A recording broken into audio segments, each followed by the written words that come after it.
Hi everyone, I am Ujjwal and you are watching DigitWise. In this video, I am going to show you how you can install .dmg file on your Mac. So before installing, let's first know what is .dmg file on Mac. So like Windows user have .exe file for its app, Mac users have .dmg file for applications. But you can't simply double click on it and install it. For installing .dmg file on Mac, there is a process, and in this video, we'll see what it is. So first you need to open Finder and locate the file.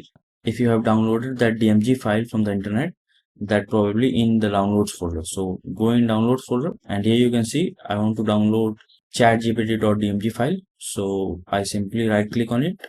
Here you need to drag chatgpt to applications and it will start installing. So wait until it's done, and after that close the window and then go to applications folder. Here you can see ChatGPT now installed. So right click on it and a pop-up appear asking that you have downloaded this application from the internet. Are you sure you want to open it? All you just need to click on open and start using the app. So that's it. If this video helps you in any way, then do like it and subscribe to the channel. Thanks for watching.